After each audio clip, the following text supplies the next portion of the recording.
so that I want people's children not to die, not to be punished because they're mentally ill. It's a part of our society, and we need to get it right. He wasn't even in jail long enough to make a phone call. Just 12 hours after being arrested, Jamal Sutherland died behind bars at the Charleston County Jail. His parents say he didn't have a prior record and was being treated for his mental illness when he was arrested. Nick Reagan reports the family never even knew he had been taken from a mental health facility to jail. He was what I would call my baby. I had a spiritual relationship with him. Jamal loved his family. Jamal Sutherland's parents recall hearing the news that their son had died while in custody at the Al Cannon Detention Center on January 5th. He had only been booked in 12 hours earlier. I was in shock because he was not where we took him at in the first place. We thought that he was still at the behavioral health center. Jamal had a long documented history of bipolar schizophrenia. On New Year's Eve, he had an episode, said he was hearing voices, and was rushed to the Palmetto Behavioral Health Facility. He was where he needed to be, getting the help he needed. Obviously something occurred, right? He was booked in on simple assault, so clearly there was an incident at the mental health facility. But that's where he needed to be. Pepper says normally officers are required to send mentally ill inmates to treatment facilities instead of jail. He says there are a lot of questions that need to be answered. One thing we do know for a fact is that while under the custody, care, and control of the detention center, he was tased. For what reason, we don't know. How soon did he die thereafter? We don't know. Jamal's family and friends say we need to address how people with mental illnesses are treated. I think that there needs to be laws so that when the mentally ill can't speak for themselves, first of all, you notify his parents. In North Charleston, Nick Reagan, Live 5 News. State law enforcement agents are actively investigating, and 2 deputies have been placed on paid administrative leave following Jamal's death. And we're continuing to follow breaking news out of Charleston County, where Sheriff's Office has officially released video of an inmate's death from back in January. Our crews, like we said, have been working throughout the night going through that video showing the death of Jamal Sutherland. Now, Sutherland died in the Charleston County Jail on January 5th after being there for about 12 hours. This was after an arrest at the Palmetto Lowcountry Behavioral Health Center. Caitlin Stansel broke down what happened in the footage. We want to warn you that some of this video is hard to watch. Some of the first footage we have of Jamal Sutherland inside the Al Cannon Detention Center starts around 8:19 p.m. on January 4th as he's being booked into the jail. We know he was taken into custody after a fight at Palmetto Behavioral Health in North Charleston, a psychiatric facility. And in this video, you can hear some of the bizarre things he was saying to law enforcement officers. No! I love that gun. I love that gun. What's going on, man? What you got going on?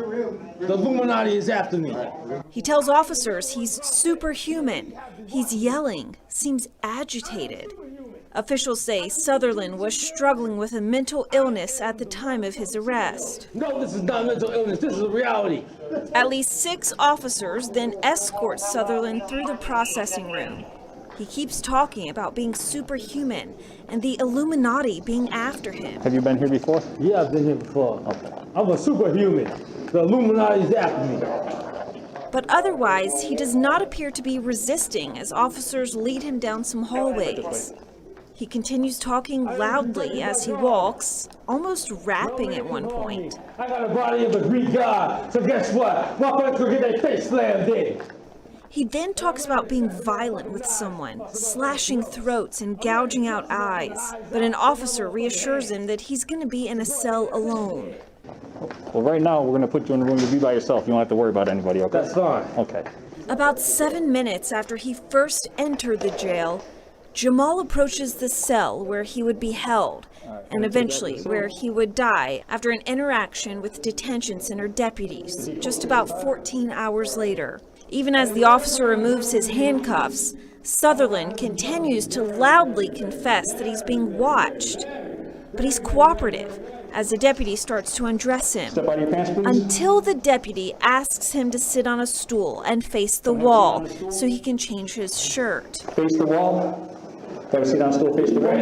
No. I'm not doing that. Why not? I'm not doing that. The video appears to show the deputy then forcefully moves Sutherland onto a bench, and Sutherland reacts, saying, "Is this how you treat the mentally ill?"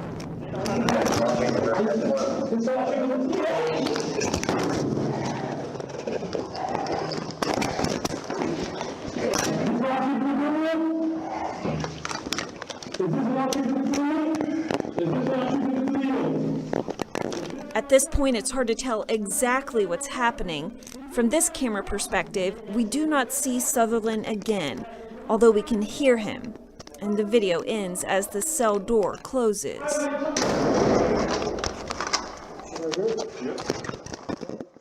According to the videos provided by the Charleston County Sheriff's Office, the next time we see Sutherland interact with detention center deputies is inside that very cell around 9:30 the next morning. I'm Caitlin Stansel. Back to you. Our Live 5 Investigates team has been combing through the records of those two deputies. One of the deputies involved in this case was named in a lawsuit a few years ago for using excessive force. Lisa Wiseman tells us what we've learned about these two jail employees. The two Charleston County deputies involved that morning, Detention Deputy Brian Hoole and Detention Sergeant Lindsay Fickett. Hoole has been working at the detention center since 2016. Fickett started there a decade ago, and in those 10 years, she's received awards and accusations. Fickett's personnel records claim that she is, quote, skilled at securing an incident and gaining control of a stressful event. But this lawsuit against several sheriff's office employees accused Fickett of strangling, assaulting, and using a taser on a female inmate back in 2014. It also says that Fickett's taser discharge was excessive force, lasting for more than 7 seconds, all while the woman was almost completely restrained. Fickett's personnel records also show she was accused by a supervisor of, quote, unprofessional, selfish, and unbecoming conduct last year.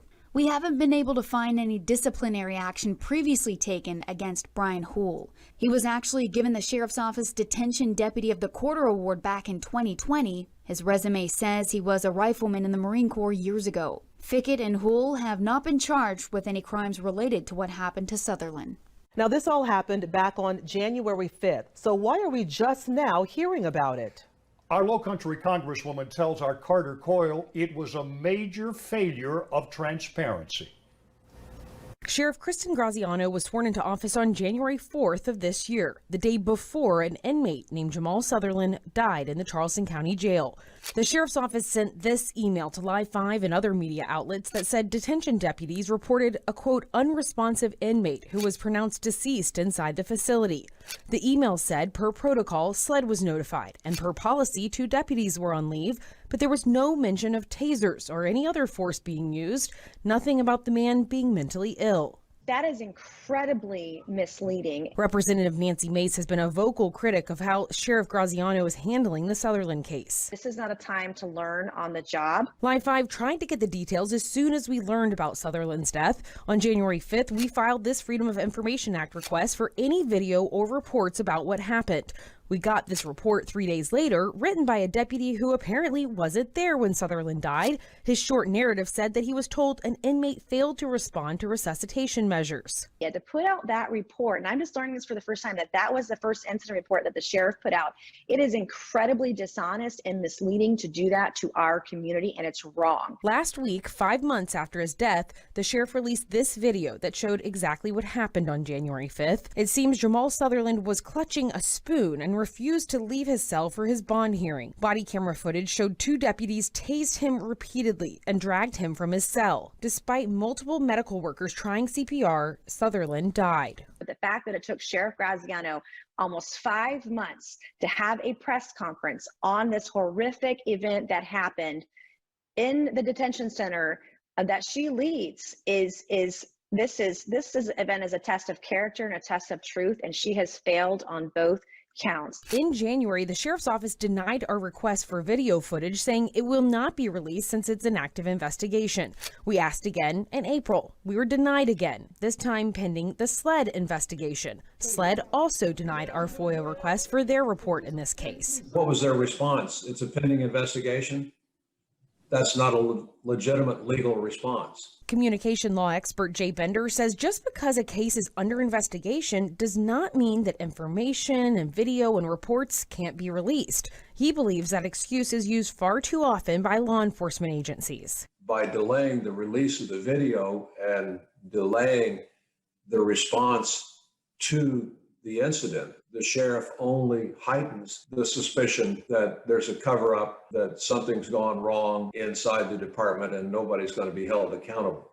Since last week, our investigative team has filed at least 10 FOIA requests with state and local agencies to continue investigating Sutherland's death. It's very clear, the more that I learn through your reporting, and I appreciate your in-depth reporting on this issue, but the more that we learn, the worse it gets, and it's unacceptable. For Live 5 Investigates, I'm Carter Coyle. And in response to this story, the sheriff's office told us today the initial report was not the final detailed report, as the case was immediately turned over to an independent agency to begin an investigation. The deputies were directed not to proceed as SLED became the primary investigating agency. The solicitor still investigating the Sutherland case to decide if any charges could be brought against those two deputies. New information tonight. Live 5 Investigates has obtained new documents from the Charleston County Sheriff's Office detailing why these two deputies were fired in the Jamal Sutherland case. Sutherland was the 31-year-old mentally ill man who was repeatedly tased inside his jail cell in January. He died, and video from that day was released last week. Our Carter Coyle found out those deputies weren't technically fired for tasing Sutherland. Lindsay Fickett and Brian Houle, the detention center deputies at the center of the Jamal Sutherland case. They've not been charged with a crime. Both were fired this week by Charleston County Sheriff Kristen Graziano. Live 5 Investigates got copies of the deputies' termination letters. Sheriff Graziano says CCSO is continuing its investigation into the events surrounding the death of Jamal Sutherland, and that it's become evident that your continued employment at the jail at this time has resulted in extreme disruption of operations. It seems as though technically they weren't fired for that tasing. Am I reading that right? You're right. The sheriff has very deliberately chosen the language that she included in her letter. Charleston attorney Amy Gaffney specializes in employment law. She says the sheriff has a unique position created by our state constitution. She's not a county employee. The deputies are accountable to the sheriff, and the sheriff is accountable to us, the electors. And when you ask the legitimacy of her decision, whatever it is legitimate, except she can't terminate employees for any illegal reason, so because of their age or race or gender. The terminations came 5 months after video shows the deputies pepper sprayed and tased Sutherland after he refused to leave his jail cell for a bond hearing. Sutherland's family says he was mentally ill. There's been public outcry and protest since the video was released last week. We want the sheriff, as the electors who placed her in that role, we want her to make decisions like this based on thorough consideration of abundant information. We don't want her making knee-jerk reactions. This is a very serious situation. We're talking about a human's life. We're talking about the livelihood and employment of two deputies. So I don't see anything nefarious about the amount of time or the timing of this employment decision. In the letters, the sheriff also says if the deputies are exonerated of wrongdoing, she'd consider rehiring them later. But for now, she says this action is necessary to restore order and ensure safety at the detention center. For Live 5 Investigates, I'm Carter Coyle. As with the other public employees, there is a grievance process for deputies Houle and Fickett. They can appeal the decision to see if their termination was appropriate. New tonight at 11, hundreds of 911 calls have come from Palmetto Behavioral Health in North Charleston over the last 4.5 years. That was the facility where Jamal Sutherland was seeking treatment for bipolar schizophrenia when he was arrested on January 4th. Caitlin Stansel is digging into some of the possible reasons why Sutherland was taken from that very facility where he went for help. Caitlin? Well, Roth, North Charleston police say their officers have responded to at least 450 911 calls from Palmetto Behavioral Health's location since January 1st of 2016. And 17 people have been arrested at that facility in the same time span. I took a closer look at the reasons for some of those calls and learned more about some of the mental health resources inside the very jail Jamal Sutherland ultimately died in that were just beyond his reach. The 911 call from Palmetto Behavioral Health on the night of January 4th, 2021 is one of hundreds of others that have come from the facility's address over the years. We do have to respond there on calls for service, like we have to respond when people call us. So that's just one location in the city that has a number of calls. North Charleston police responding yet again to a facility that has called for officers nearly 250 times in just the last 2.5 years for incidents of sexual assault, missing people, violent mental disorders, and physical disturbances. That was the designation given to the incident that led to Jamal Sutherland's arrest. The outcome left to the officers who were called to respond. That when officers respond to individuals in crisis and people with mental illness, the last thing that we want to do is put the person in a situation where they're not getting the treatment that they need. So the situation determines what the officers do in those type of situations. But Sutherland's mother argues that the facility's 911 calls are just a way to deflect the care of their patients onto law enforcement. She believes Palmetto should have its own security to handle the situation. North Charleston Police Department plays security guard for them so that they never needed to get any security in their facilities. Never had a need when I got a whole big police department that's gonna come pick up sick people. Why do I need to hire somebody? They should have had their own workers in there that could have said, you know what, let's get Jamal down. And the choice to take him to jail was complicated because he was being taken from a facility that knew his history, his medical needs, and his illness like no other. But inpatient hospitalization is the highest level of care that we have. So if someone does get out of control and they're unable to be kind of maintained there and it gets to a 911 call, jail is kind of the only place left to take them. We've learned Sutherland was flagged for his mental illness as he was booked into the Charleston County Jail, a notification that typically leads to a meeting with the jail's mental health team. But that help was just beyond his reach. They did not meet with him. He wasn't in the jail kind of long enough to have them meet with him. But had we been asked... Well, officials with the Department of Mental Health and the Criminal Justice Coordinating Council say that there are plenty of mental health resources for those in custody, as well as training opportunities for law enforcement and even some diversion options that could help many people dealing with mental illness avoid jail altogether. In the newsroom tonight, I'm Caitlin Stansel. We're getting our first look at newly released documents that shine more light on the death of Jamal Sutherland inside the Charleston County Jail. As Raphael James tells us, these new files show that the 2 detention deputies who were fired after Sutherland's death had each been flagged for use of force several times over the years. Detention Sergeant Lindsay Fickett and Detention Deputy Brian Hull were fired months after they were seen on video using force against Jamal Sutherland. Sutherland was a man with mental illness who refused to go to a misdemeanor bond hearing, a bond hearing that he was not legally required to go to. He died after deputies tased him, handcuffed him, and placed a knee into his back. Now, hundreds of pages obtained by Live 5 Investigates from the South Carolina Law Enforcement Division reveal that in the years before Sutherland's death, Fickett and Hull had been flagged several times for how often they used force while serving in the jail's Special Operations Group.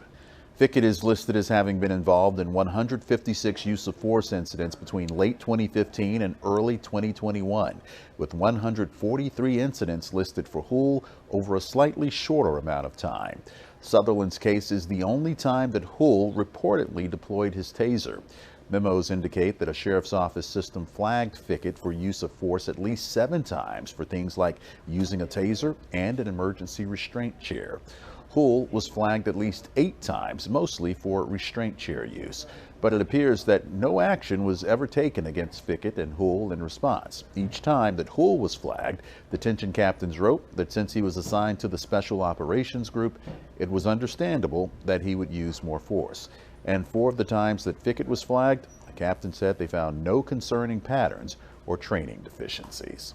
However, the jail consultant hired by Solicitor Scarlett Wilson found that there were significant deficiencies with the Special Operation Group's training. Gary Rainey said what this video of Fickett being tased in a 2011 training video shows is, quote, ridiculous, adding that it is more like hazing than training.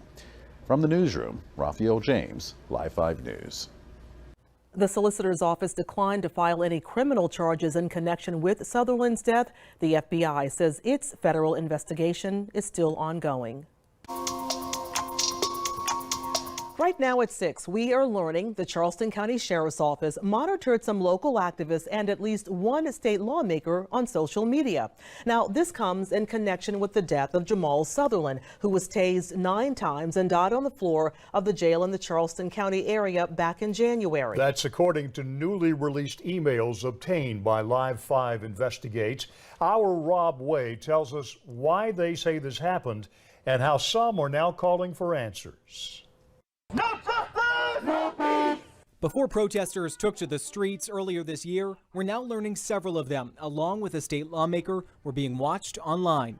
It was pretty unfair to criminalize me for defending a victim of police violence. This email, which we obtained through a Freedom of Information request, shows an analyst with the Charleston County Sheriff's Office sending command staff screenshots of a number of social media posts demanding justice for Jamal Sutherland.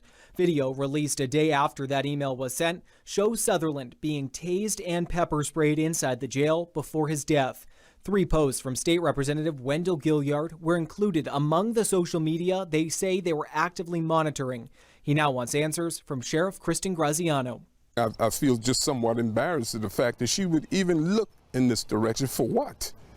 I feel like a common criminal if I had to look through her eyes. And I think it's wrong. She used the wrong approach. I think it's unprofessional. And she just has some explaining to do. Sheriff's Office spokesperson Roger Antonio says the analyst who sent the email is assigned to the Seahawk Operations Center and is responsible for informing them of any intelligence or information that may forecast a potential public safety concern in the community, regardless of whether they're the agency that is directly involved. It's just appalling that she would use this type of tactics to come after the wrong people, or where it is blatant the people that she should be putting emphasis on. As a threat to the community or whatever. She should be putting that on her officers. She needs to look in-house. I would hope the sheriff would realize that the activists in the community just want justice. We don't want to be victim of these types of surveillance activities. We don't want to be labeled a security threat to our community because we speak out and we defend people that have been victims of violence from law enforcement. Sheriff Graziano declined an interview today, referring questions instead to the Seahawk Interagency Operations Center. They have not gotten back to us. In Charleston County, Rob Way, Live 5 News. When you start asking local agencies to answer questions about their involvement with the Seahawk Charleston Interagency Operations Center, you get a lot of responses like this. I cannot. You'll have to reach out to Seahawk and talk to them about what they do. Seahawk is tucked away behind the gates of the Federal Law Enforcement Training Center's North Charleston campus. They have no website, and as we found out, no individual person or agency that directly oversees them. But they play a much larger role in local law enforcement than you might realize. I found out about Seahawk through this bombshell story on the news when I saw my own social media content featured in the story. In September, we uncovered the Charleston County Sheriff's Office monitored social media posts from local Black activists like Mika Gadsden and State Representative Wendell Gilliard. Those posts were about the death of Jamal Sutherland, a man with mental illness who was tased and pepper sprayed and ultimately died in Sheriff's Office custody. Screenshots of the social media posts were then sent out to top Sheriff's Office command staff. And these searches are collected into email briefings. through our security threat analysis unit. Sheriff Kristen Graziano's office says their security threat analyst who sent this email is assigned to Seahawk, but she refused to give us any details about what that employee does there, telling us that we need to contact Seahawk instead. So what exactly is Seahawk? Well, that depends on who you ask and when you ask them. Created post 9/11, Seahawk focused on counterterrorism efforts at Charleston's port. Do we continue Seahawk? Do we expand it? In my view, the answer is yes to both. In 2009, Seahawk was turned over from the Department of Justice to the Department of Homeland Security. That's when it appears Seahawk's role started to grow beyond just maritime issues. Now the center's funding comes from the Coast Guard. We're planning on tying in the State Fusion Center and Seahawk together, and so that information sharing will grow exponentially. We reached out to multiple law enforcement agencies here locally about their involvement with Seahawk. None would go into much detail. Do we need Seahawk? Yes, we do. Okay, but we also want to know what the Seahawk does. Who created Seahawk? Why it's here and what they're doing. Live 5 Investigates got exclusive access inside Seahawk and spoke with the team from the South Carolina Law Enforcement Division and the Coast Guard who work there. They wouldn't go on camera, but did sit down to explain more about the operations at Seahawk from their perspective. SLED says this space is where multiple local, state, and federal agencies collaborate and coordinate. They use it to prepare and respond to things, ranging from natural disasters to bank robberies, even the Cooper River Bridge Run. Seahawk might have its eyes on Charleston, but who has eyes on Seahawk? Unfortunately, both the sheriff's office and Seahawk have been less than transparent. We learned there's no one in charge of Seahawk. SLED calls the facility's operating style a unified command. There's also no Seahawk Internal Affairs Department. Most agreements they have with other agencies they work with seem to be informal, with no official standards of accountability. Post 9/11, we've seen governmental agencies, federal governmental agencies, exercise a lot of overreach. And so it's not uncommon for you to not get particulars or confirm any details about leadership or who initiated what investigation. Representative Wendell Gilliard got a tour of Seahawk on Tuesday. They had some concerns. We had some concerns, of course, and we felt the concerns were addressed. But the question begs, where do we go from here? You know, we have to show that we're working together, building bridges. SLED and the Coast Guard tell us each agency involved in Seahawk is responsible for the pay and conduct of their own employees, which means the sheriff's office is in charge of their Seahawk member, SLED is in charge of their members, and so on. So who ordered the social media monitoring of activists following Jamal Sutherland's death? Remember, the sheriff's office told us to contact Seahawk. You'll have to reach out to Seahawk and talk to them about what they do. But the SLED officials at Seahawk say they don't monitor social media. They add they could not speak for other agencies since each department with a presence at Seahawk is responsible for their own employees. What I suspect is going on is that this is a game of pass the buck. We asked Sheriff Graziano's office again for an interview, but she says she has nothing to add beyond what she said at the press conference October 1st. For Live 5 Investigates, I'm Katie Kamen. Representative Gilliard met with both Seahawk and Charleston County Sheriff's Office representatives yesterday. In a letter, he said in part, after touring both the Charleston County Sheriff's Department and the Charleston Seahawk Interagency Operations Center, he wants everyone to know that it's never about him, but always about us. My commitment to the citizens regarding the Charleston County Sheriff's Department is to focus on justice reform to ensure that incidents such as what happened to Mr. Jamal Sutherland would never happen again.